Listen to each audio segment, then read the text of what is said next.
Wolfchase Toyota Insider of the Memphis Tiger Network. I'm Jeff Brightwell alongside Hayden Perez. And, Coach, coming off a weekend where you played Arkansas and Purdue, you split that. Not a bad split. They were two top 40 teams. You go back to Saturday, knocking off 38th ranked Arkansas. You played that matchup in Purdue, and West Lafayette came away with a 4-3 win. Yeah, it was a great day for the ladies. Something that we've been really working on is we call it bringing it every day. And these kids in practice, I asked 100% from them, and the same thing in matches. And they've been delivering that. Their effort's been amazing. I knew eventually we had some very close matches with some great teams recently. And I knew one of these times it was going to pay off, and so it turned out to be Saturday. Big effort came, and they came through. So you come back, you play 32nd ranked Purdue. Now that's a true road match there, a 5-2 loss to Purdue out of the Big Ten. Yeah, it was an amazing match too. That could have gone either way. If you look at the scores, I had the kids when we met after the match immediately. We looked up at their big scoreboard, and you looked up and down the board. It was 7-5, 6-4. It was 6-4, 7-6.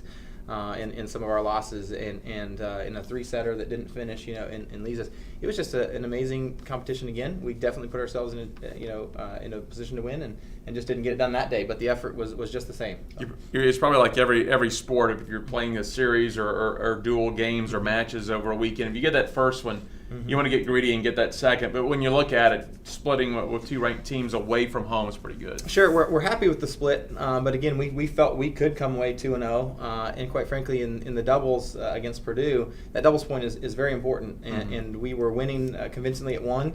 And we were winning convincingly at number 2. We were up 3-1, I think, in their doubles, and they kind of hit a hot streak, and we cooled off a little. And in the end, we didn't get that one. But had we come over with the doubles point, I very much think we could have won that match as well. Heading into late February, about to go into early March, how do you feel so far about the spring portion of the season? You're building a pretty good resume. You've got some ranked wins on the resume so far. Sure. Yeah, we feel great about where we're at as a program right now. We're definitely, again, our effort is just there every single day. And if you do that day in and day out, and you treat your practice matches at home, within the team, as well as outside competition when you face others, it pays off for you, And our schedule is such. We talked about this before on other shows. It's very difficult, but I think it's helping us right now, and the kids are very tough right now. Just one match this weekend. You're going to come back to the Racket Club Saturday. You'll host Princeton. Yeah, we're excited. Anytime you can get some of the Ivy League schools that are nationally ranked, which Princeton is, and so is Columbia.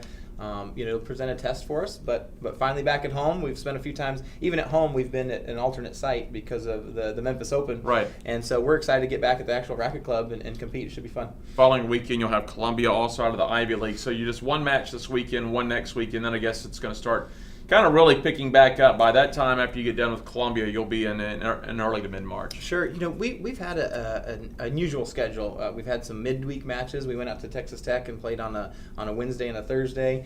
A Thursday and a Friday. But, it's just been weird in terms of practice. Now we kind of have a normal setting again for a few weeks where we get, 3 or 4 days of solid practice in at home. We're not traveling. We play a match on the weekend, and we repeat that the next week. So we're excited to be at home and be in a normal kind of atmosphere. All right. Well, Coach, best of luck at home this weekend. Congrats on the split on the road. Thanks a lot. And it's Hayden Perez. I'm Jeff Brightwell. This is the Wolfchase Toyota Insider on the Memphis Tiger Network.